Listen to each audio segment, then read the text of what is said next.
Great. Good evening. Welcome to today's meeting of the Governance and Ethics Committee. I'm Councillor Tom Marino, the chairman of the committee. Before we start, I'd like to explain for the benefit of members of the public who may be watching that today's meeting is being held both over Zoom and with councillors present in the room. In addition to myself, the other members of the committee in attendance are councillors Jeff Beck, Jeremy Cotton, Rick Jones, Tony Linden, David Marsh, Jeff Mays, Andy Moore, and Councillor Loco, who I understand is having some technical difficulties with his Zoom, but I'm very happy to have him here for his first committee meeting. We also have parish council representatives on the committee, councillors Bill Graham from Shumcourt Donington Parish Council and David Southgate from Buckleby Parish Council. Parish councillors are permitted to speak at the meeting, but they are not permitted to vote on the items. Joseph Holmes, Julie Gillespie, Sarah Clark and Shannon Coleman Slaughter are the officers who will be advising the meeting. Sadie Owen is in attendance as the clerk to the meeting and Tom Dunn as the Zoom host. Please can I ask everyone present in the meeting area to make sure that they have microphones placed as much in front of them as possible and ask you to make sure that you speak directly into it. If we hear the evacuation alarm this evening, we must leave the building immediately. Please proceed via the safe emergency exit route, which will be shown to us by the trained officers present. Please follow any instructions given by the trained officers present. The assembly point is the Newbury Station multi-storey car park. Anyone requiring assistance down the stairs will be assisted accordingly by the trained officers present. Do members have any questions about the way in which the meeting will be conducted before we proceed? Great. So move on to item one, apologies for absence. Sadie, do we have any apologies? No apologies. Brilliant. So move on to item two, the minutes. Are members willing to accept the minutes of the previous meeting of the 17th of January 2022 as an true and accurate record? I'm happy to propose them, Chairman. Thank you, Councillor Beck. Happy to second. Thank you, Councillor Linden. All those members in favour, please raise your hands. Great, that's carried. I will sign those minutes at some point this evening. Item three, declarations of interest. Sadie, have we had any declarations? No, none. Councillor Linden. Yes, Chairman, just the usual one. I'm on the Berkshire pension scheme, but it's not prejudicial and I've discussed it before, so I will speak and vote. Fantastic. Thank you, Councillor. Any more from the floor? No, can't see any. So we'll move on to item four, the forward plan. Officers and members, are there any amendments that you'd like to see made to the forward plan? Okay, can't see any, so we'll note the forward plan. So we'll move to item five, the Monitoring Officer's Annual Reports to the Governance and Ethics Committee 2021-22. And I believe Sarah is going to introduce this for us. Yes, sorry, thank you, Chairman. Can everyone hear me okay? Yes. Yeah, okay, sorry. So basically following the introduction of the Localism Act in 2011, the council determined that the monitoring officer should bring an annual report through to council via G&E to update members on important standards issues across the district, and this report seeks to do that. The report highlights the governance arrangements and the purpose of the Governance and Ethics Committee, and in particular the note that the report notes the importance of the independent persons who the council is required to appoint under the Localism Act to assist with the assessment of complaints. And at 5.9 of the report, it notes that over the past year, the council had appointed James Rees, Mike Wall, MBE, and Lindsay Appleton, who have assisted us on a number of complaints that we have dealt with. And the council is being asked to recognise their significant contributions of the independent persons over the past year. And indeed for many years in the case of Councillor James Rees. Members will note that this year a formal recruitment process has been undertaken in order to review the appointments and the arrangements for the independent persons. And we did that jointly with the Royal Berkshire Fire Authority. And following that interview process, it is recommended that that Lindsay Appleton, Mike Wall, MBE, and Alan Penrith be appointed as the independent persons for the upcoming municipal year, and that recommendation and those appointments will need to be made by council, subject to any comments from G&E today. So I think the other matter that I would ask members to note is the fact that the Governance and Ethics Committee is supported by a number of co-opted parish council representatives, and over the past year we've had councillors Bill Graham and David Southgate assisting this committee as co-opted non-voting members, and councillors Anne Budd and John Down as substitute parish council members. And I would invite the committee to again note their contribution and to thank them for their assistance. The details of the complaints are detailed in the report starting at paragraph 5.24, and this is broken down by quarter over the past year. And members will note the year-on-year comparisons of complaints detailed at 5.28, where members will see that we've had 32 standards complaints over the past year. That's one less than the previous year, but still it's quite a considerable increase on years preceding that. Members will note, however, that only 2 complaints, as at the point that this report was written, there are a number of complaints that are outstanding, but as at the point that this was written, 2 complaints only, and they related to the same incident, had only been referred for investigation. I think the learning points arising from the complaints are detailed in the report starting at paragraph 5.32. I think of that, I think it's important to note that 15 of the district councillor complaints related to only 3 separate incidents. So although it seems like we've had a lot of complaints, it was only around 3 incidents. 14 of the complaints had related to social media activity. None of those complaints were referred for investigation, but I think there is some learning to take from that as a reminder to members to take care and exercise caution when using social media and to have regard to the social media protocol. 6 complaints had related to councillor conduct in the planning process, and again none of those were referred for investigation, but the reports or the complaints did highlight the need for members to be very clear in declaring interests fully in order to avoid hopefully any perceptions of bias and to ensure openness and transparency in the decision-making process. As a kind of unusual event last year, we had one of our complaints following which we had concluded that there was nothing to investigate in effect. The complainant didn't agree with that conclusion and challenged the decision in the High Court. However, the court, having considered the written submissions, considered that the outcome was appropriate and the council was awarded its costs in that matter. So I think it's of note that of the 27 complaints, that of the 32 complaints, 27 thus far have resulted in no further action, and 1 complaint resulted in other action, and only 2 were referred for investigation. The report notes gifts and hospitality, and clearly members of this committee will be very aware of the importance of declaring gifts and hospitality, particularly in light of the provisions of the Bribery Act. It is of note that during the past year we received no declarations from members, and it is suspected that that is, given the kind of restricted environment in which we were operating due to COVID, that the activities, social activities, etc., have been very curtailed. There's also been a significant reduction in the number of gifts and hospitality declared by officers, and members will note that 28 declarations were made during the past year, which was a reduction from 72 in the previous year. The report also highlights some almost hot off the press updates following the government response to the report of the Committee on Standards in Public Life and their review of the local government ethical standards. That response was published on the 18th of March, and members have been provided with a link to the full response should you be interested in reading that. I think some of the key highlights I've included within the report.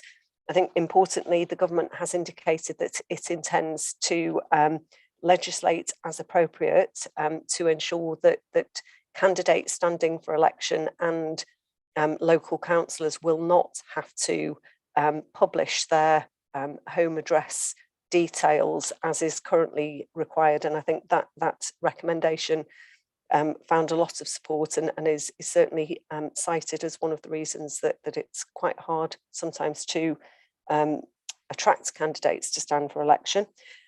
The government rejected the recommendation that the Governance and Ethics Committee be given the ability to suspend councillors in incidents of kind of poor conduct, but they have indicated a commitment to engage with sector representatives to seek their views on strengthening the sanctions. The recommendation to amend the Transparency Code to require local authorities to publish details of complaints was not accepted, although the government did indicate that could be included within annual reports, and it is considered that this report, in providing the details that it does around complaints, seeks or does comply with that recommendation. The government's acknowledged the proposal that independent persons should only sit for a maximum of 2 years, but it also acknowledged the difficulty that a lot of authorities have found in recruiting independent persons, and indeed West Berkshire Council are, I think, almost unique in Berkshire in the fact that we've had 3 independent persons for quite a considerable amount of time. So that is to note. And so I think they are the key elements of the report. I think it is my conclusion that although we have still had a high number of complaints, that actually standards of conduct across the district remain high, and I think that is something that is an achievement that should be noted. And I think, Chairman, unless members have any questions, that is my outline of the report. Thank you very much, Sarah. So members who wish to speak on the item, I can already see Councillors Cotton and Linden. Anyone else, feel free to raise a Zoom or physical hand and I'll indicate to you whether you're able to speak. Councillor Cotton, if you'd like to come in first. Thank you, Chairman. Yeah, I mean, I'd like to bring the committee's attention to an article on the Newbury Weekly News on Thursday, the April the 21st, raising concerns about the doubling of complaints within the last 3 years.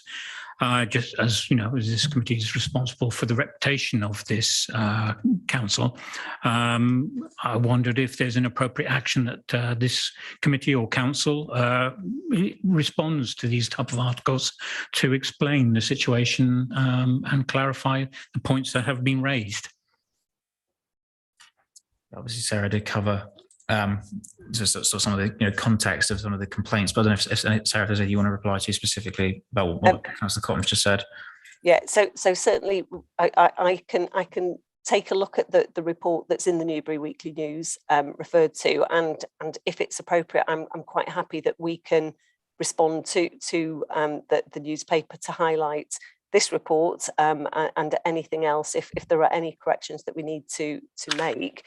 I think what I would say as well is that we are asking and will be we are recommending training on code of conduct. So hopefully that will also give members of the public some assurance that actually this is something that's taken seriously at West Berkshire Council. I think again I would refer people to the fact that only 2 of these have in fact been referred for investigation. So although we've had a lot of complaints, it's not considered that they've been substantiated and therefore haven't been referred for investigation. So I think that is of note. So I don't know whether that fully addresses Councillor Cotton's query. Indeed, it does. Thank you, Chair. I have 2 other points for clarification. Is the time it takes to pursue these investigations, and where the decision is made, whether it goes before a panel or goes outside to an external solicitor, and the consequential costs of these investigations is also of a concern. Yes, so I think the initial complaint stage, which is where kind of 30 of the complaints so far ended at, that they are considered by myself or one of the deputy monitoring officers. I haven't, in fact, been personally involved in any of the complaints over the past year to date. So they have been considered by a deputy monitoring officer and the independent person, and they are assessed against the criteria that's set out in the Constitution. So I think if it is considered that it's likely that a breach has occurred and that a local resolution isn't appropriate, then it would be referred for an investigation. And the standard practice to date has been to then secure the assistance of an independent solicitor, in effect, to conduct the investigation. We have never been provided with resources, even assessing the initial complaint. There is quite a lot of resource involved in that process. So I think that this takes up the time of officers in DEM services, for the deputy monitoring officer, and also the time of our independent persons, which is why I was kind of highlighting their contributions, because they have been involved in assessing every one of these. So I think that is the process. So I think, yeah. Thank you. Just, is there an appropriate timescale that if there is an investigation, that it doesn't drag on, and that basically it is in a matter of weeks rather than months? Is that something that would be considered as appropriate for the officers to monitor? I think, yeah. So certainly we can look at that. I think an investigation can only progress as quickly as all parties to that process are able to engage. So I think to give some assurance, Councillor Cotton, we would seek to progress those as quickly as possible. But I think engaging with the parties is something, and the availability of the parties is something that can impact on those timescales. That's great. Thank you very much indeed, Chairman. Thank you, Councillor Cotton. I've got Councillor Linden next. Thank you, Chairman. I've got three things to raise. Firstly, the one on complainants. If I'm straying too much into this, Sarah, if you could let me know.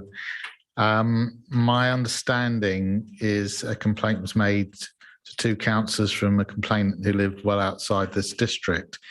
Obviously, would locality be a factor?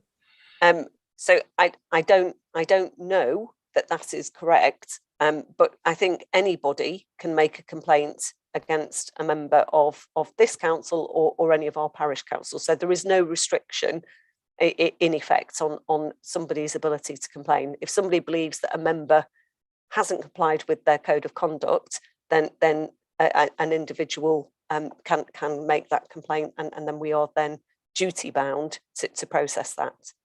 Fine, thank you. The other two is the Bribery Act, which I was proud to vote in favour of. It was unanimous in 2010. But just to mention, I know Slough have increased the limit for members from £25 to £50, and I'm very pleased that Royal Berkshire Fire Authority has decided to stay at 25. So I just thought I'd mention that as a point of information. The other thing I was going to ask was, I know we were looking to recruit an independent person to be on this committee.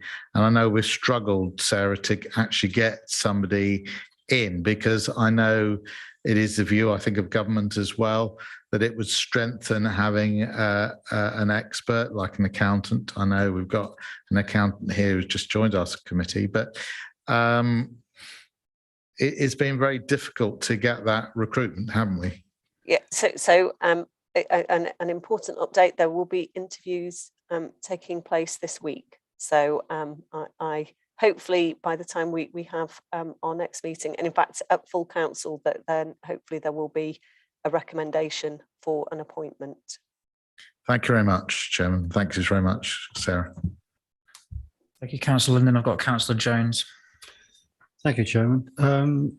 Sarah, I take your point about the fact that a large number of these complaints were related to a fewer number of actual incidents.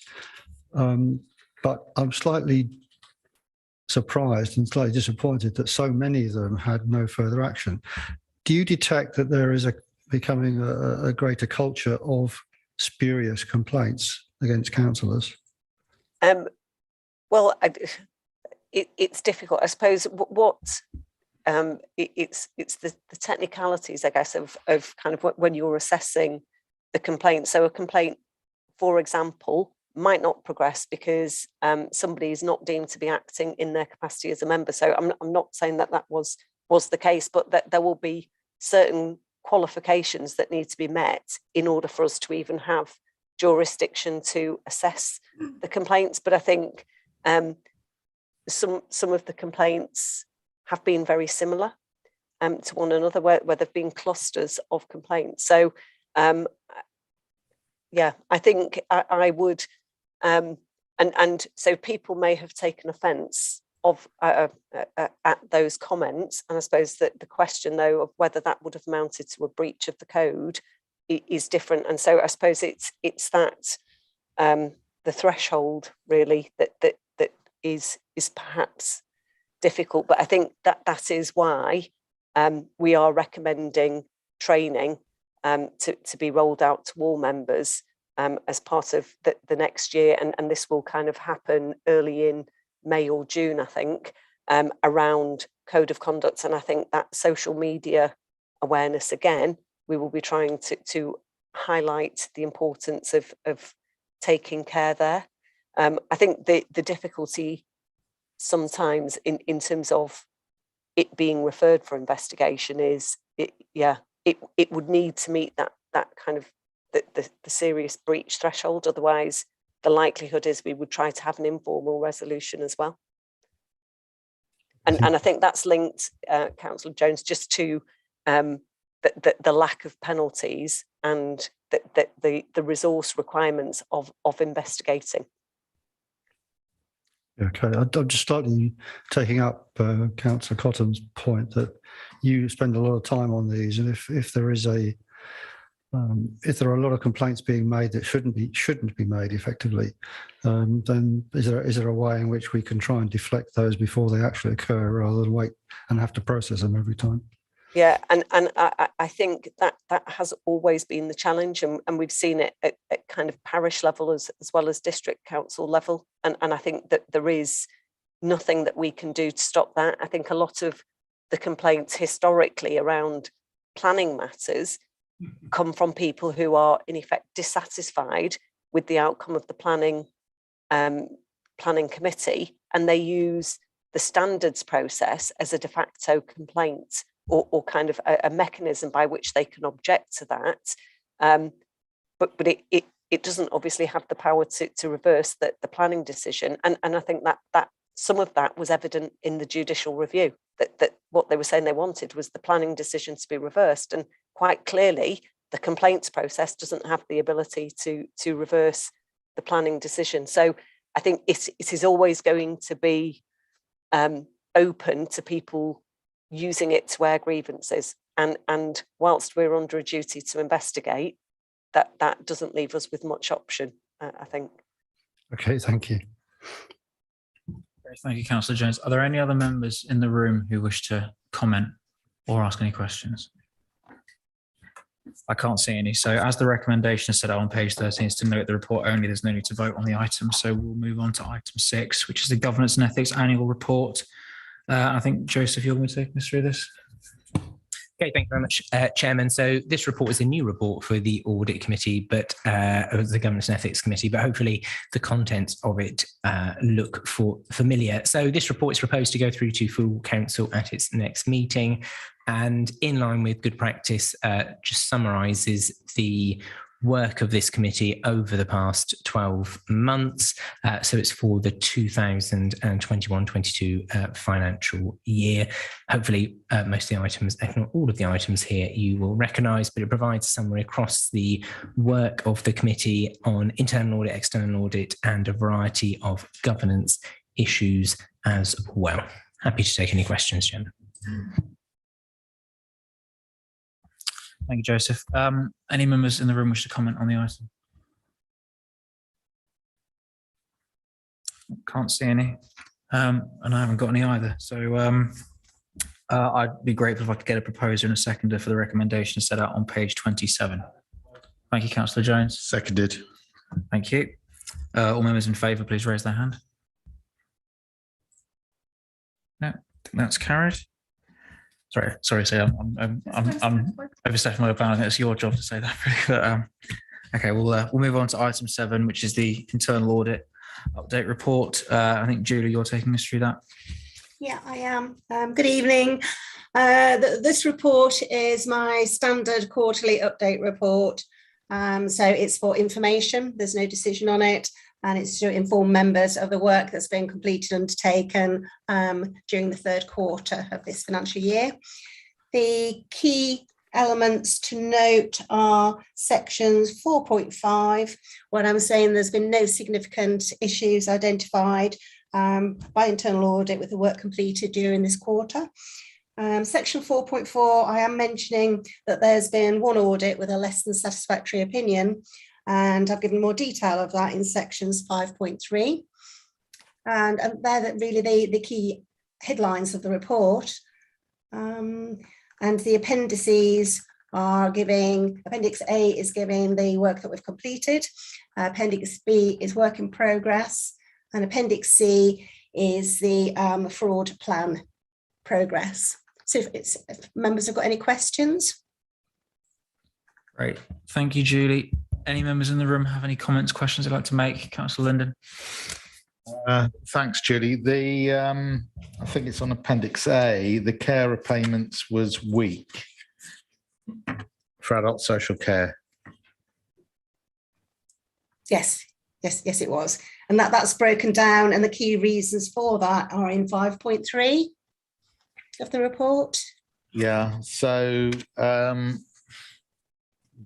is that likely to be now corrected in your opinion? They're given 6 months after we've finalised the report to implement the recommendations. We're due to go back and follow it up in May. But the recommendations were taken on board very positively, so I'm hoping, yes, that things will have improved. But we'll do the follow-up, and the results of that will come back to committee. Thank you very much. Thank you, Chairman.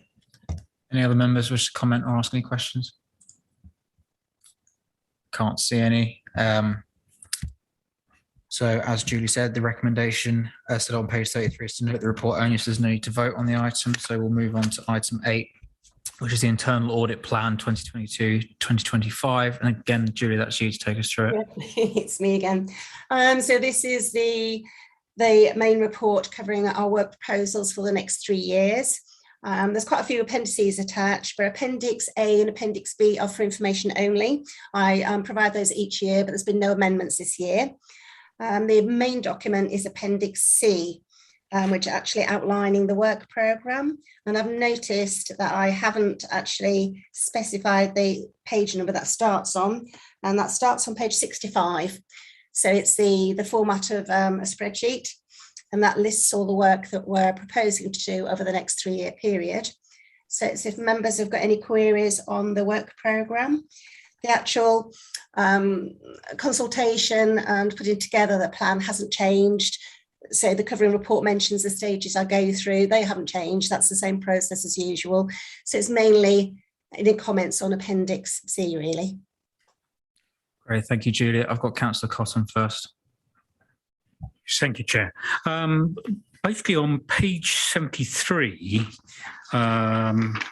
we're looking at some high-risk items where basically they reviewed, sorry, I don't have the exact page in front of me at the moment.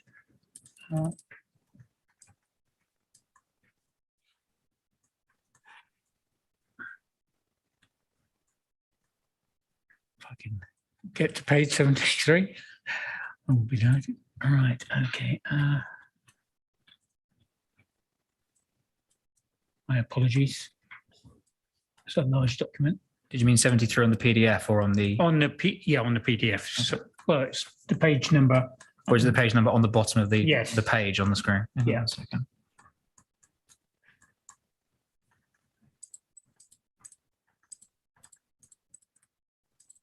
It jumps all over the place. Apologies, but So page 73 on the PDF should be 77 out of 126 on your PDF. If you want to search on that. so it should be. So if on the bottom left where it says at 126, if you search 77, that should be 73 on the document. If that's the page you're referring to, the key risks to be covered. Well, there were two high-risk items on there. So I've lost.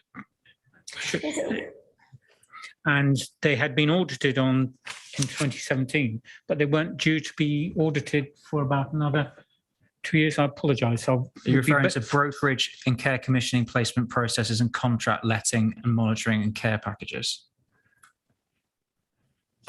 There's a big maybe there. I think that they're the ones because they're both high risk category and they were last in the 17-18. So I think they're the ones possibly. Yes, they are. That you're querying. You're querying why they're not being covered again for a while. The usual time frame is for high risk is approximately 5 years. Okay. So hopefully answer that approximately. But yeah, so it's about 5 years. So they're not too far out.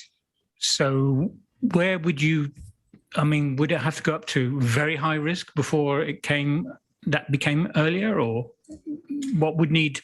The terminology high risk to me means it's reasonably urgent, but obviously the technical meaning of that is something different to my layman's view of what high risk is. We don't have a very high risk. There's high, medium and low. So it's very sort of three sort of generic headings to give some sort of idea of how often we should look at it and the urgency. And the high risk is, like I was saying, approximately every 5 years. And that's how I put the plan together. The mediums are usually about 8 years. So to be able to cover everything in that, in the risk categories, that's roughly the time frame we're working to. When the team was smaller, the time frames were even wider. So it's better than it was. If anybody addressed or identified concerns that they had and a priority, it would be bumped up into the next year, or we would change the plan in the current year. So this is my assessment. I go through this consultation exercise to identify, are people comfortable with what I've got, or are there other priorities? Well, thank you. I'm very comfortable with your assessment. So there's an asterisk put beside. If there's not a very high risk, then and I totally bow to your professional judgment on this. But I mean, you review the high risk items and then decide which of those are a priority within the high risk. I'm just trying to understand. Obviously, you feel comfortable with this length of time available to you. So you'd review them. Sorry if I'm waffling a little here. No. Our opinion, the higher, medium or low, is based on the complexity of the area, what's at risk, level of resource that's at risk, reputational damage to the council. So it's taken on board a lot of information to come to that assessment, but also what we've previously found. So if we've found something well controlled, even though it could be a complex, large area in its own right, could be a risk, like letting of contracts, if we found it was well controlled previously, that would temper down something that could be a high risk area to a high risk, if you see what I mean. It's taken into account, as in, I'm not that concerned about it that we need to cover it again in 2 years' time. That's great, thank you. Hopefully that answers it. Thank you. I've got Councillor Moore next. Thank you, Chair. Julie, thank you for your report. Appendix E, I wanted to go to, your improvement plan. And the first item, a laudable intent to reduce the time frame from commencing to issuing the draft report. It's just when we got to the measurement and time frame, I'm left feeling that I don't really quite get a feel for the the definition here. You're aiming to reduce the number of audits where there's a large delay. So, what sort of numbers have you experienced in the past, and what constitutes a large delay? I just wondered if you could put some numbers on that to give you something to measure against. It is a little bit of an estimate because it's a case of what is classed as a long time frame, and some areas we have to wait quite a while for the information to come through, so we can't do an awful lot of work on it. I would say anything that takes over a year is definitely far too long. It should be approximately 6 months, but there are often circumstances where we might need to postpone something or delay it if we're doing an investigation. But we should be informing the managers that's the case, and then picking it up again. But it might be within that year, it might be the next year. So there are lots of reasons why there could be delays, but what I'm trying to narrow down is where it's down to us, where we can be a bit smarter in how we're working. And I'd say at the moment there's probably approximately about five a year, or this year. Previous year was probably more, because we are reducing it, but it's slow on and reducing it.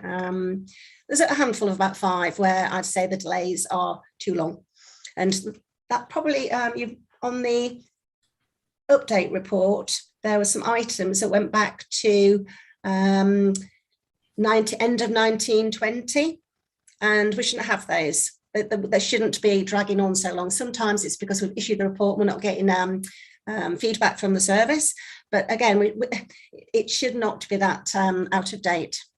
We don't have issues with, when we issue the report, people saying it's too out of date, the information not worthwhile, the report's not worthwhile. That I would be very concerned about. We don't have that. They don't say this information's out of date, useless piece of information, it's no good to us. It's all relevant information, it's just not been issued timely. And when I say just, that shouldn't happen. So that's why we're trying to tighten up on it. But we will not be able to get rid of it 100% of the time. We're a small team, so if other priorities come in and we've already started something, that other something will be rumbling on in the background, but we have to prioritise that more urgent or higher risk area. Sure, thank you. I mean, thank you for that. It's really helpful. Presumably, when you go out to do an audit, you give expectations of the people you're auditing about receipt of data and receipt of comment on the draft and that kind of thing. Do they know what you're expecting?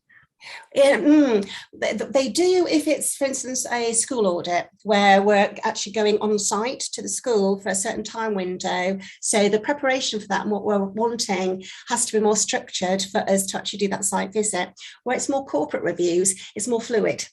It's more fluid. We might say to them what we want, but when we get it, because we don't actually have to be there on site, is very varied, and that's part of the problem. Because my team, we do timesheets. We have to account for all our time. So if they've started an audit and the service is not forthcoming with the information that we need, they then have to go and do something else to account for their time and the productivity in our KPI.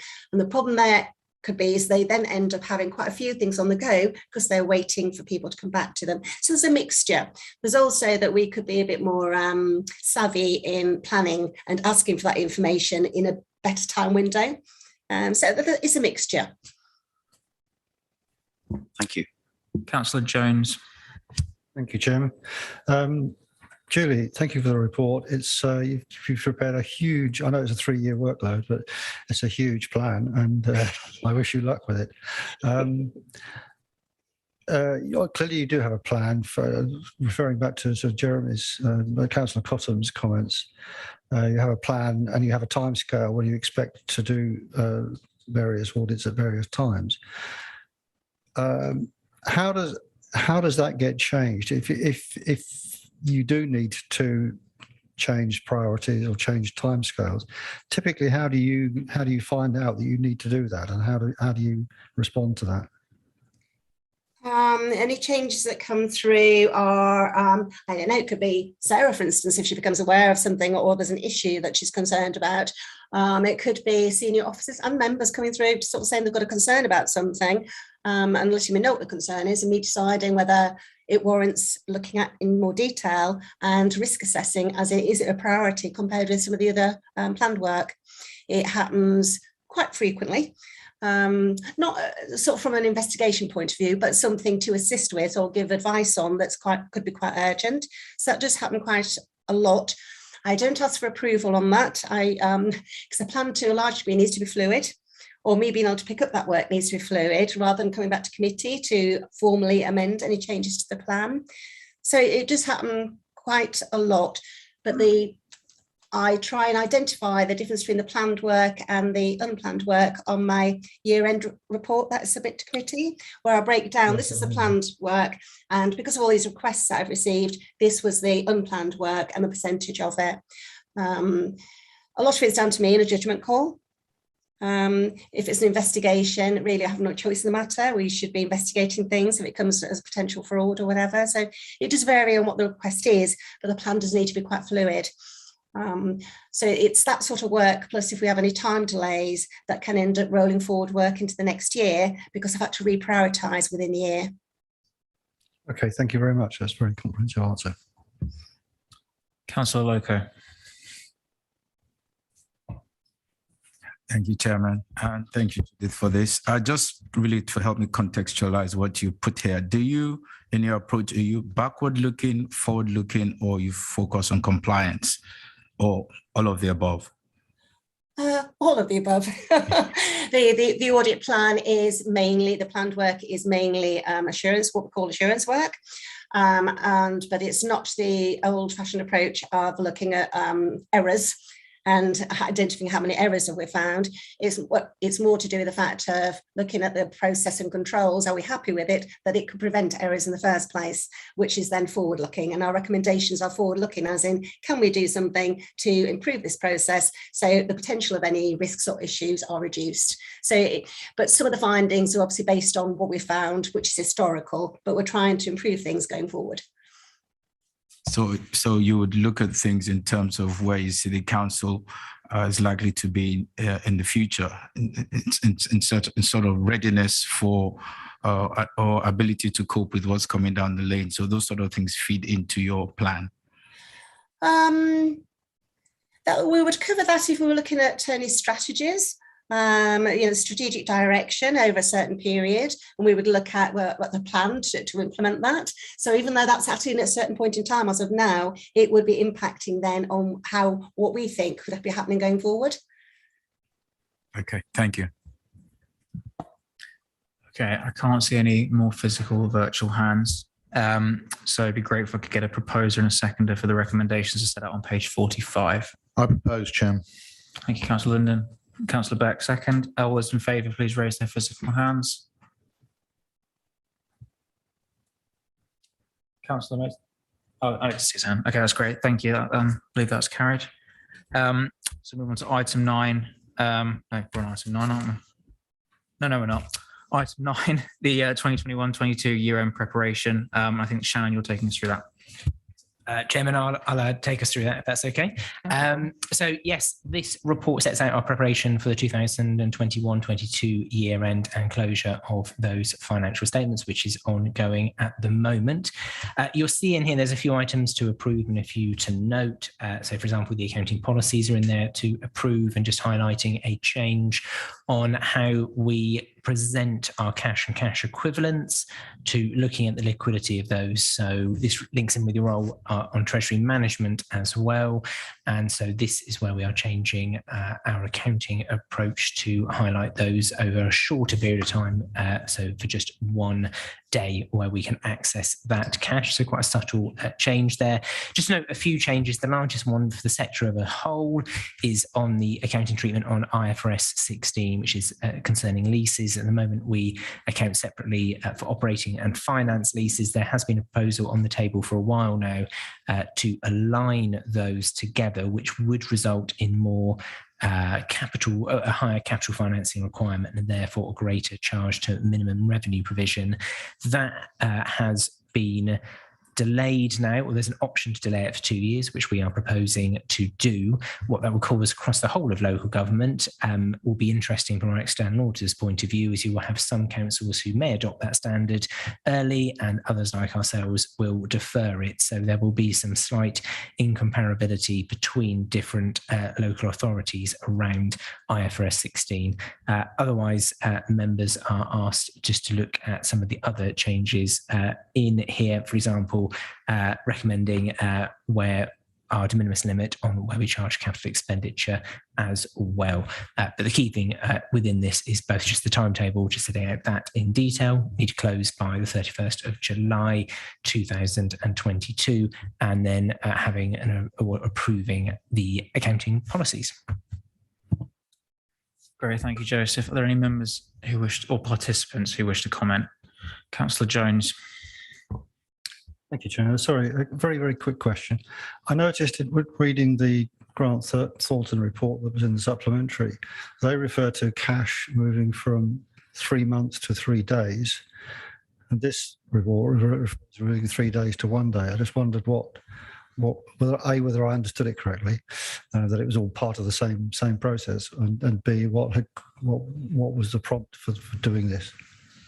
Yeah, I think, thank you, Councillor. So I think on the Grant Thornton report, we have to ask them what their item was they raised there. Specifically on this one is because the accounting standard is changing. So we need to reflect that. And I think it links to where sort of accounting standard setters and governments are trying to get greater clarity in our financial statements when we can access money. So we may have said before that funds were liquid if we could access them within 3 days. This is trying to clarify that and say, no, that's actually within 1 day, i.e. you can access your money immediately. And I suppose reflecting on some of the wider sort of financial market issues, certainly that we had back in 2008, when liquidity was extremely important, is trying to sort of clarify what we all mean across both the public and private sector around liquidity. Ian or David from the external auditors, do you have anything you want to add to that, or has Joseph pretty much covered it? So totally agree with what Joseph just said in terms of where the standard's going. And effectively the point we've raised in our findings report is about where that sits in the balance sheet. And so if it's a liquid asset which you can access within a very short period of time, which we now know is 24 hours, that's cash or cash equivalents. If it's a deposit which you can't access quite as quickly, it's less liquid, and then it sits in the top half of the balance sheet as it sits as an investment. So our point really was about where it sits in the balance sheet, and I think actually the council had changed its policy coming into the year-end process for 2021, and our finding is just saying that when we came to look at where things sat in line with the policy, it didn't quite stack up. So if that helps put some context around it. Does that satisfy you, Councillor Jones? Thank you. Yes. Great, thank you. Councillor Loco. Thank you, Chairman. Thank you for that. Just for me, so I can understand what you mean by de minimis. I think I know what you mean. Right. So that's increasing to 15K. Is that right? That's the proposal. So it's increase it to £10,000. To £10,000 yes, from 5,000. That's right. That's right. So de minimis would be the amount below which we wouldn't classify it as capital. It should be going to revenue. Right. So that could have a potential impact on the surplus or deficits, or yes, where it would be most likely have an impact is on where we have, say, specific capital projects. So previously, if it was £6,000, say, it would have been within the capital programme. Now that will have to go through to revenue. Yeah. Right. And presumably we consider that you're not expecting a significant impact of that. We're not expecting a significant impact. When you look at the capital programme, right, most of it is in the hundreds of thousands, if not millions. We do have, where there'll be an impact is where we may have some smaller schemes, say around rights of way, for example, which are sometimes quite small schemes. There may be a bit more of a revenue impact there, but some of those, from a materiality point of view, I'm not expecting a big impact. Okay, thank you. Councillor Beck. Thank you, Chairman. Sorry, Councillor Beck, can you just put your microphone on, please? Sorry? Can you just put your microphone on, please? Sorry. Thank you. Can you hear me now? Yeah. Chairman, may I recommend to this committee that we approve item 2.1 A and B?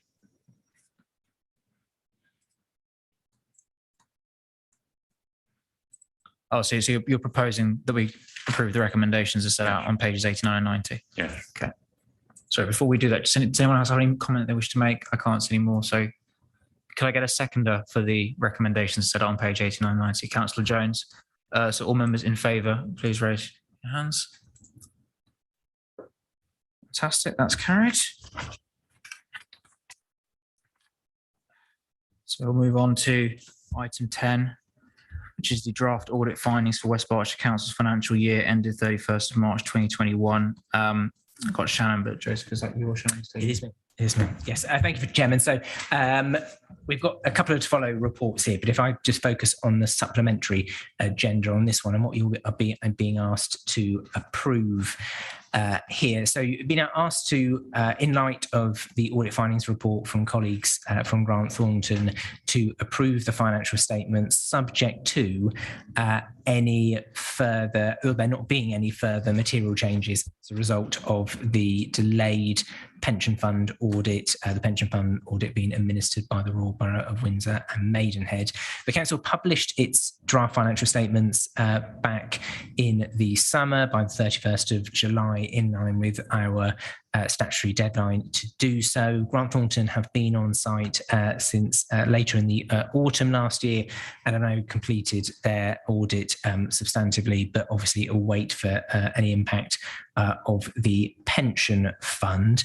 They will come onto their audit findings report, but it's in light of that that you're requested to approve the financial statements, and we will circulate to all members that set of financial statements that reflect nearly all of the changes included within the audit findings report from Grant Thornton after this meeting. But that is still subject to there being no further material changes as a result of the pension fund, and that's delegated to myself in consultation with the chairman of this committee. I don't have a date as to when the pension fund audit will be completed, but what that will enable us to do, and it links back to the previous report, is substantively complete the work certainly within the financial reporting team on the previous year's financial statements. I'm sure Grant Thornton will come on to cover it, but their report highlights the opinion on the financial statements. It does not include their value for money work,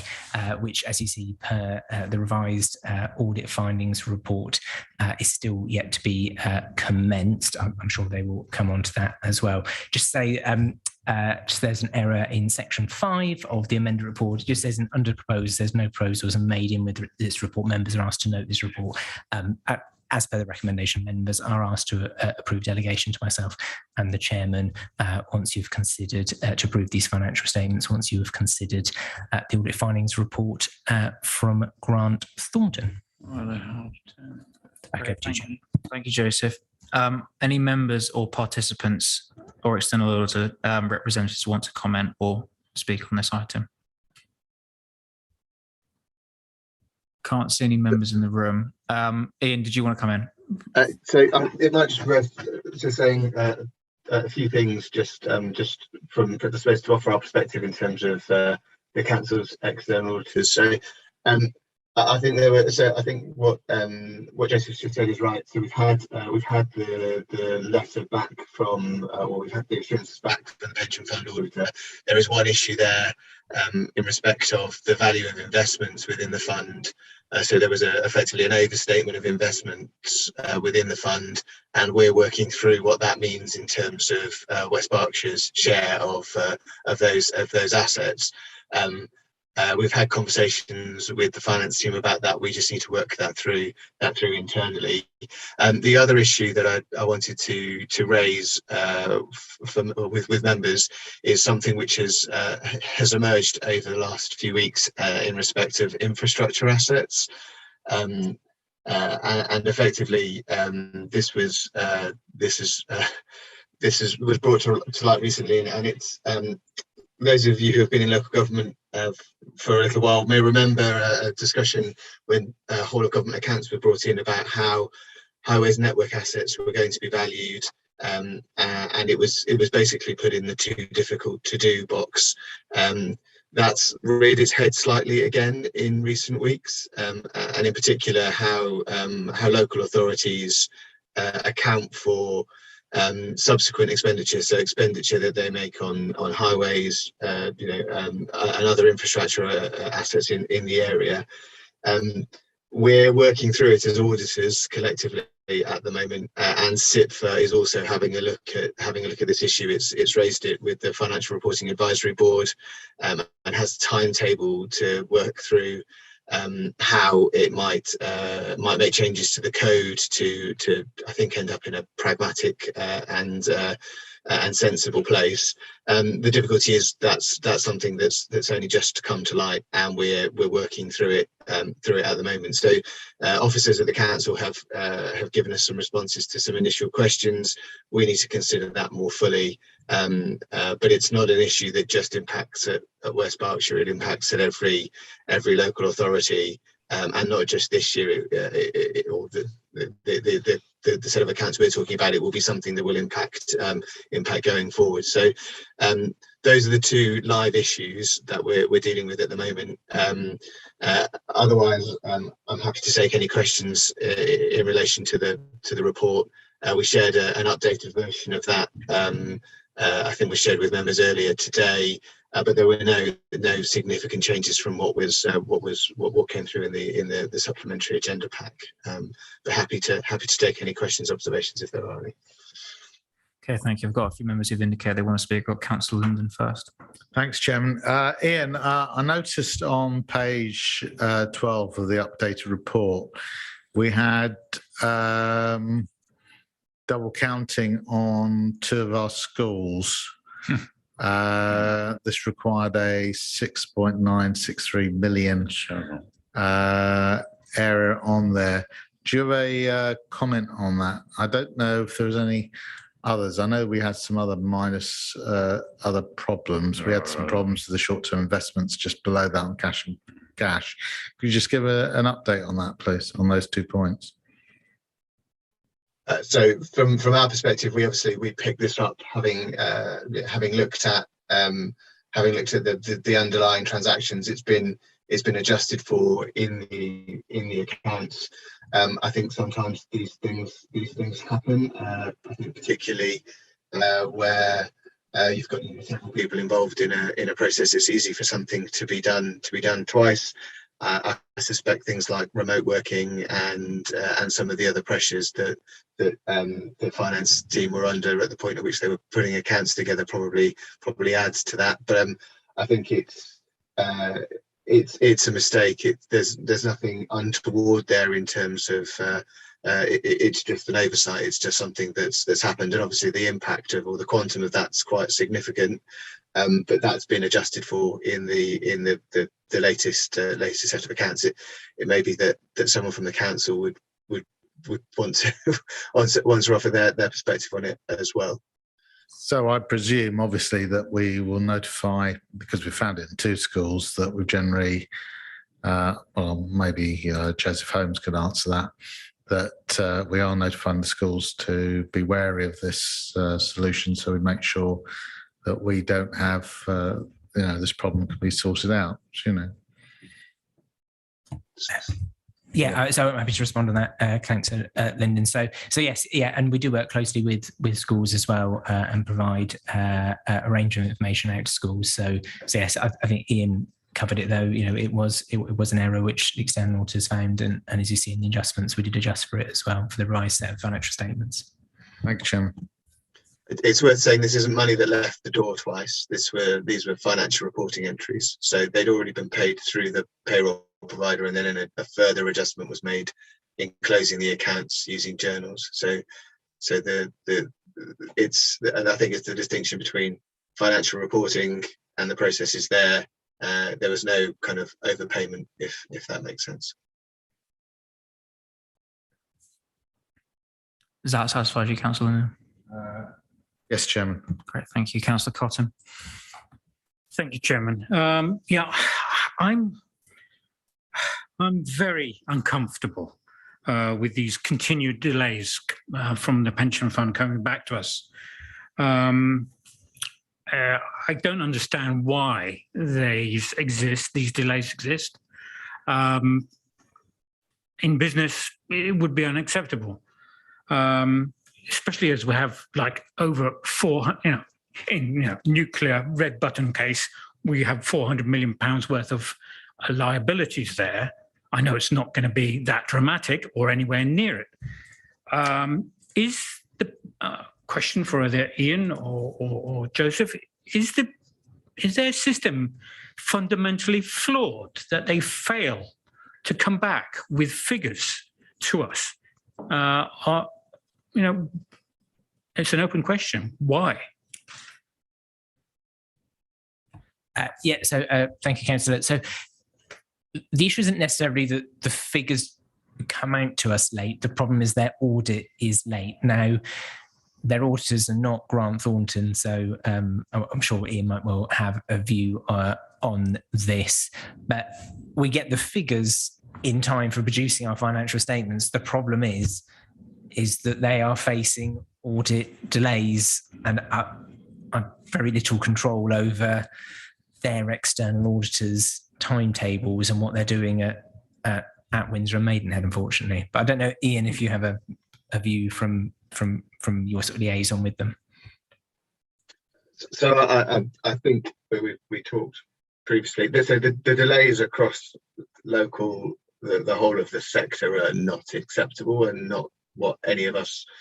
They don't do anybody any favours. So I have some sympathy because it's not just those delays are being experienced by all providers.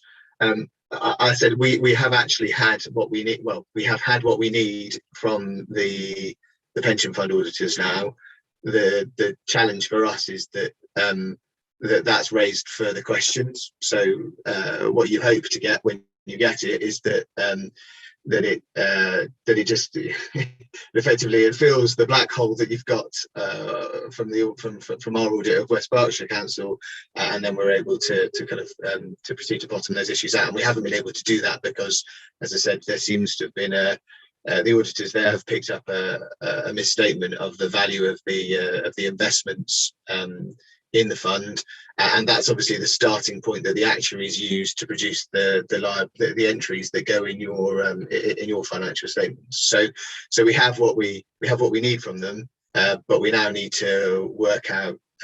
We have a few extra steps to go through in terms of working out what that means in terms of the entries in the council's accounts.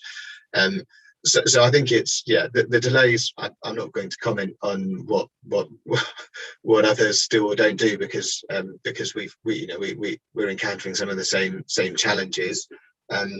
I suspect the reason an opinion may not have been signed there may well be linked to the fact that they'll need to sign the council's opinion at the same time as they sign the pension fund opinion, and may not be in a position to do that for some of the issues we've just talked about here in terms of infrastructure assets and some of those things too.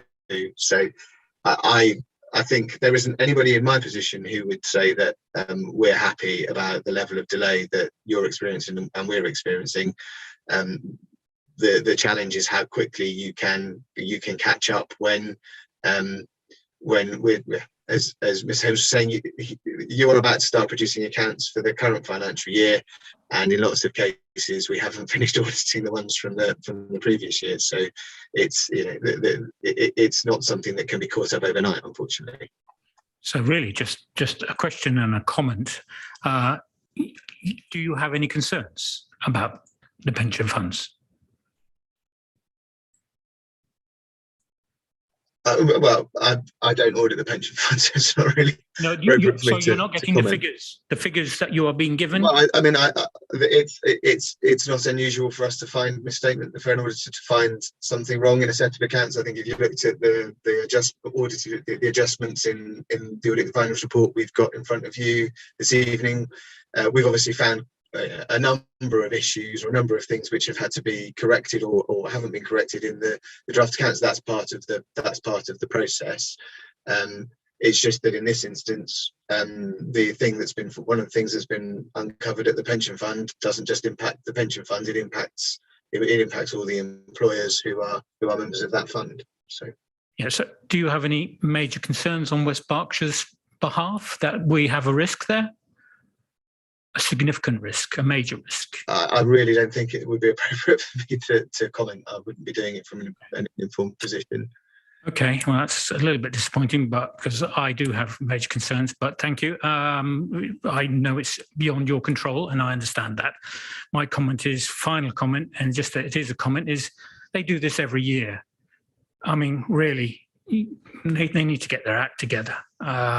Yes, you have an excuse if there's like a pandemic and then you fall behind, but really, this just continual lack of, well, I won't use the word I was going to use, but this continued lack of response on time is very disappointing. Anyway, thank you for your help, Ian. Cheers. Thank you. Bye-bye.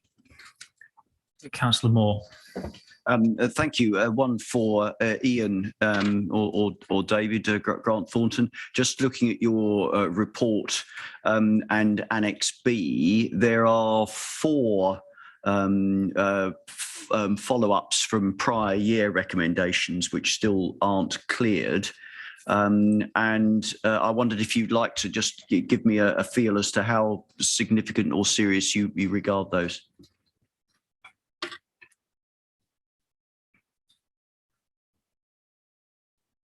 David, you're probably closer to the detail. Would you mind just picking that one up? I think so. The short answer is they're not significant enough that we're talking about them having an impact on the opinion. So they're things that we think can either improve the process in terms of financial reporting or the audit side of it. But they're not so significant that we think that if you don't, because I think if they were that significant, we wouldn't be comfortable with them drifting in the way that they had. But I don't know, David, whether you want to just to add a bit more context to that. I mean, that's fundamentally what Ian said is the bottom line in terms of the impact on the opinion. I guess if you were to look at them, some of them are a result of the financial system that the council's operating at the moment, the general ledger, in terms of having to produce some ad hoc reports as and when the information is requested. And I think Ian and his team are in the process of making sure that that's managed and looked after. So I think, as Ian said, these are areas that we look at on a regular basis and just sort of try and source it. And it's unlikely, it's not unusual for these sort of issues, which tend to be manual rather than system, to come up each year. And I wouldn't, as the system progresses or until the system is updated, I probably expect some of them to recur again next year. And certainly West Berkshire are not on their own in this sort of thing occurring. Thank you. Could I invite Joseph perhaps to comment? Yes, Joseph had indicated he wanted to come in as well. I was about to invite him in. Yeah, thank you very much, Councillor Moore. Yeah, and of course, I don't want to see any of them recur at all. Certainly, the main item that's been discussed are some 2 and 3 there around where we're having to do probably too much manual reporting out of the system. It's a well-used system, so it's our configuration, and what it does is just cause additional time for us to, or it means that it takes longer for us to produce the financial statements than ideally we'd want. And then, of course, the more manual reports that we do, the more likely it is that there is a potential error there. So we've actually put in a lot of work over the last couple of years to improve that. I think probably the reports which come through highlight that improvement, but this is a real area of focus on us for the year ahead. We do have some people in at the moment who are looking at this and looking at the chart of accounts to how we can improve the reporting, update the system for this. Will that come in time for 21-22? I think it will be a little bit better, but sort of the frustration is that we've only got the external audit report now, so it's rather late for then trying to make some of those improvements for 21-22. The flip side is, the positive on that is that because external audit have been auditing us kind of right up to this time, means that any of the amendments which have come out, we can then put through right at the time for year end, and that those audit questions and those areas that audit want us to improve on are, say, much fresher in the mind than if Ian and David had kind of come along last May or June and finished up the audit then. So I think that's probably the opportunity that we'd focus on there. Thank you. Well, Councillor Beck. Thank you, Chairman. In the supplementary paper which we've been issued with, it mentions that there is a shortfall of 6.3 million in the assets attributed to West Berkshire Council in the pension fund. What I don't know, there's no figure given as to what it was, what that reduction is on. But the question I'm asking, and it's a question for the council itself, do we need to take measures in order to safeguard the future pensions of our employees? Sorry. Yes. So thank you, Councillor, for that. Now, in respect of actually the fund, sort of sustainability of the fund, we do increase our contributions from the employer every year. So as part of the budget approved only last month, that has jumped. That employer contribution has jumped up. We are due the latest triennial valuation as well coming up. So that's where the pension fund will say this is sort of the percentage funding it has, and then that will have an impact on whether we will or will not need to continue to increase employer contributions over the next 3 years. So we'll be watching that, say from a council point of view, that performance with a lot of interest, because it does have quite a significant financial impact on us in the future. We build in those increases into the MTFS, but clearly any increase causes further kind of financial pressure on the council. Could I ask a supplementary, Chairman? Yeah, of course. Are you saying then that the increase, which was approved in the recent budget, in your opinion, is sufficient to cover the situation as foreseen at the present time? Yes, that's right. So we meet with the pension fund, all of us, the CFOs. They then set out, this is the amount you should contribute, and we do so. Great. I've got Councillor Loco. Thank you, Chairman. And this one's for Ian. Just a quick dive into the live issue that he raised, and really around the infrastructure assets. It's just to understand, I know there's still some issues around it, but is the resolution of this likely to increase or reduce the value of the assets, or you don't know yet? So I don't know yet, but just to give members some. So I think first of all, the value of the assets is, so it's a big number, and that's what causes part of the problem. But actually, it's not a particularly relevant number in a strange way, because effectively those assets are valued at depreciated historic costs. So the council is just recognising whatever it's spent on highways and infrastructure assets over a period of time, and what the accounts do over the long term is effectively move that cost. You expense that cost through depreciation over the life of the asset. So it's not like investment properties, or where actually the kind of the value of that asset in the balance sheet has a direct impact on what you're generating in terms of commercial returns, and or whether you might be slightly overexposed in terms of how you funded or financed that asset initially. So it's a big number, but it's not particularly relevant. So my sense is what CITFA will look to do is they'll look to adjust what needs to be disclosed in the accounts to hopefully make some of these issues go away, I think, for want of a better way of framing it. And so the issue is at the moment that local authorities, and effectively you might have a stretch of road in Newbury that you recognised back in 2015. You'll have recognised a certain value. You may well then have incurred further expenditure in terms of the upkeep of that stretch of road.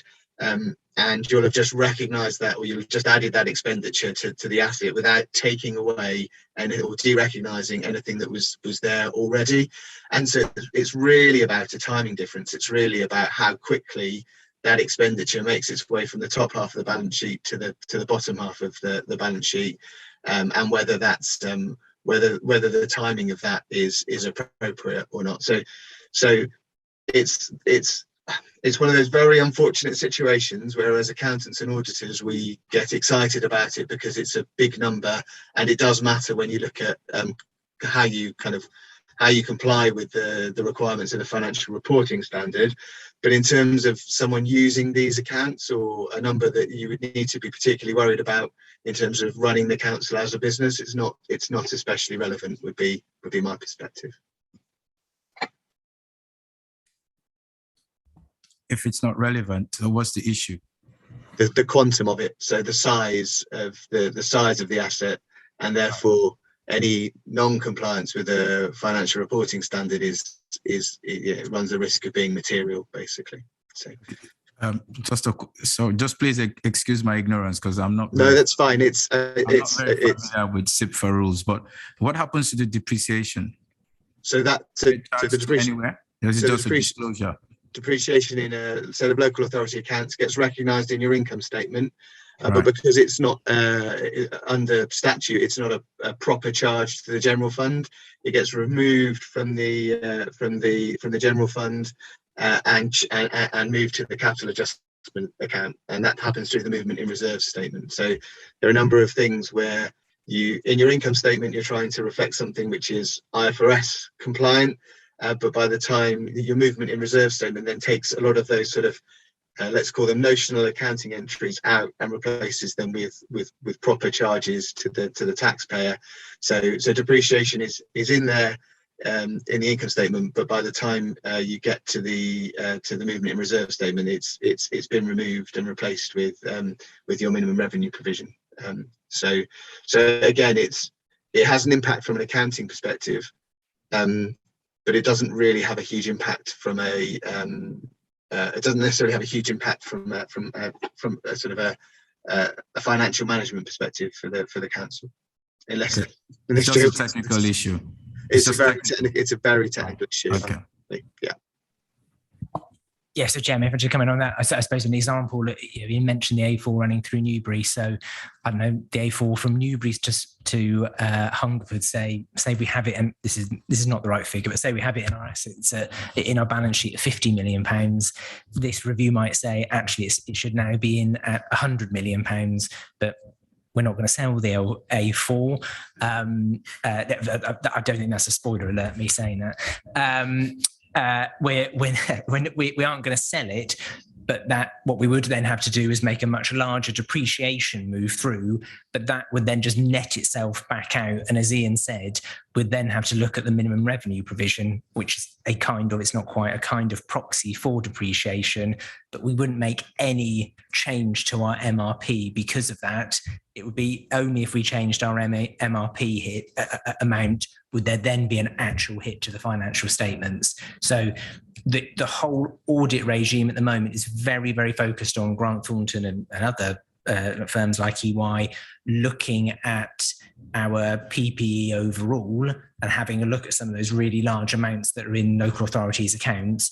But lots of them are things like schools and roads and transport infrastructure assets. They're not things that we're readily going to sell, or if they suddenly doubled or halved in value, it's not going to have an impact on you as decision makers on what you would do around that. Actually, what it does do is end up with local authorities with the pension fund adjustment having lots of negative balance sheets in the sector. Does that answer your question, Councillor Loco? Okay, great. I can't see any more indications to speak, so it'd be great if I could get a proposal and second for the recommendation set out on page 1 of the supplementary agenda. Councillor Jones, Councillor Baker, you have to second. Great, thank you. Members in favour, please raise your hands physically. Great, thank you. So we'll move to item 11 the review of the Department for Levelling Up Housing and Communities, Finance and Governance reports. And Joseph, it's you again, I think. Yeah, thank you very much, Chairman. This report is purely here to note, but the Department for Levelling Up Housing and Communities, DLUC, as I refer to them from henceforth, have completed a variety of reviews of local authorities who have requested a capitalisation request. So that is where for the last couple of financial years, one or two of them, they have said we cannot meet our budget requirement, therefore we would like to capitalise that budget deficit. Now, we cannot do that. We're not allowed to do that via our accounting rules. So if we wanted to do that, you'd have to approach the government department to ask to do so. And that means you, in effect, go out to borrow for that budget deficit. I make no comment about why those authorities are there, why they've chosen. But what I thought it would be useful to do is have a look at those reviews which have been completed. And most of them are concerning sort of financial reviews, but there are three where there's also been governance reviews as well. So I thought I'd have a look through those, see which what areas would be most useful for us to consider as a council. And I think, you know, from review of those, there's lots of things which we have in place. So you see there, you know, one of the repeat items which might come up is that councils aren't monitoring, are they achieving their financial savings? We do that every single quarter. That's reported all the way through to executive and to overview and scrutiny, for example. Some of the other ones will be, they may run the committee structure or a different structure to us, and some of those savings plans which come through get adjusted very late on, so people aren't sure as to what the savings amount are there. Again, we take all those sort of papers through to full council. So there's a variety of things there which I think are really useful to understand and look at.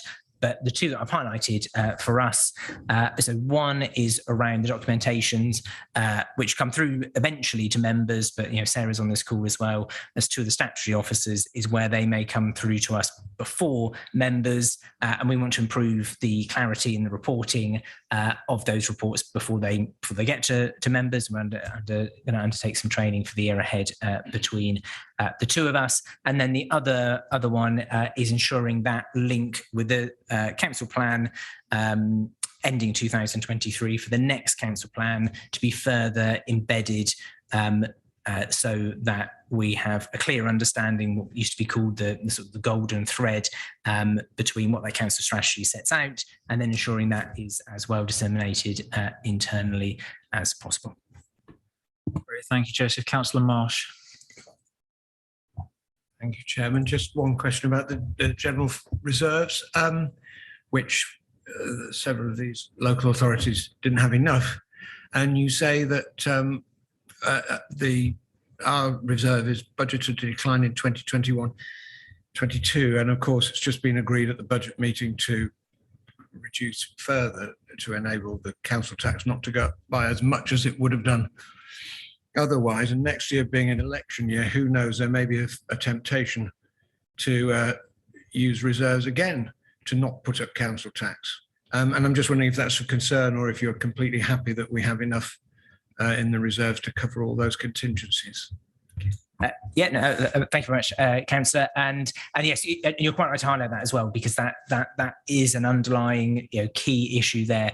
For those of you interested, you could go on to the CIPFA. It's called the CIPFA Resilience Index for 2022. I actually included the graph in the budget papers, which shows our comparison with other councils. So obviously it hasn't been updated for the last financial year, which has just been closed, but for the latest one we have for 2021, ours was quite comparable. And so I was quite satisfied with that from 151 officer point of view. I don't think we're sort of carrying too much, but we're not right down at the bottom where you have really low levels of reserves. You see some of the authorities which are mentioned in this report. Well, you have one in this report who in effect have no level of general fund reserve at all. So I'm satisfied on the adequacy of our overall reserves. I think probably most CFOs would like to have as much as large as possible, especially as there's so many sort of funding changes coming up from central government as well. But we have a level. We have some. We're not sort of. I don't feel that we are. We have too much, but we have some to help us protect into future years. But I keep a real watch on that. How do we compare as well? Of course, I have to make a statement around how this level of reserves come up, how we come up with them in the first place. But then I like to keep a watch as well as what's happening with other authorities too, to make sure that we don't have kind of an excess level, nor are we getting onto a watch list of them being too low as well. Thanks, that's very, very helpful. Thank you. Okay, can't see anyone else indicating to speak. As Joseph said, the recommendation is to note the report only, so there's no to vote on it. So we'll move to item 12, which is the Constitution Review Task Group Draft Work Programme. And Sarah, I think that's you taking us through that. Yes, so this is a document that was requested by members of this committee. The Constitution Review Task Group, which was created some time ago, with, I remember at the time making the statement, an ambitious timetable. I think that this has clearly been impacted by COVID as kind of non-essential work that was paused. And this document really sets out the planned way forward to get this back on track so that we can have that work completed. Some of the delays have been complicated by, we brought in some external resource. Initially, we were trying to do this all in-house. We brought some external resource on board, but that solicitor has now retired. So we are seeking some additional support. But members will see that there is now a number of documents that should be going to the Constitution Review Task Group in May. I hope those dates have gone in, but I know I've got a number of officers still on leave. But those dates should go in, and it is hoped that the first tranche, in effect, can come through to council in July. So I think really that is a summary of the document that is before members, and I don't know if there are any questions. Thank you, Sarah. Any members wish to comment or question anything in the report? Councillor Moore. Thank you, Chair. Press the wrong button first.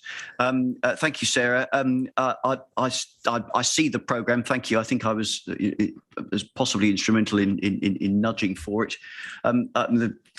The task group hasn't met since November, and I'm not aware of a date yet in May. I think, as you've said, it still looks pretty ambitious to me. And the question I was going to ask was about the resource, and you've pretty well answered that.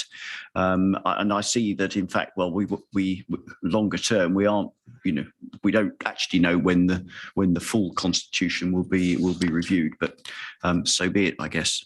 Yeah, I think we are exploring alternative options. So I think we are hoping to deploy some dedicated resource, because I think the original plan to do this on top of business as usual, and it's kind of that there are additional demands on the team. I think it will be very difficult. So I think we are looking to get some kind of the right resource in to really kind of take a lead on this and drive it forward. And depending on what that is, then we may see this come forward sooner. But I will say no more, lest I dash expectations. Thank you. Councillor Beck. Thank you, Chairman. As a member of that working group, I would like to endorse Councillor Moore's comments on that. I think the timescale which has just been given is somewhat optimistic, because it is very, very complicated. And for people who are not involved, one of the problems is the further you go, you suddenly find you have to go back again to almost where you started and amend this, that, and the other. So it's a sort of like a progressive thing. You don't just sort of do so many pages and that's it. You have to go back again and back again and back again. And so it's very difficult to forecast.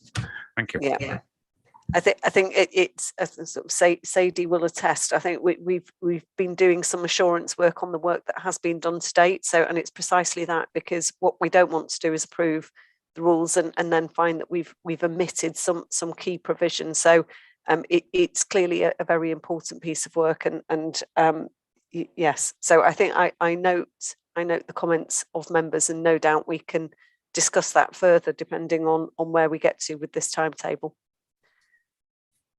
Great, thank you. I can't see any other hands in the room or on my screen. And as the details have just been provided for information only, there's no need to vote on the item. So that, I believe, concludes our business.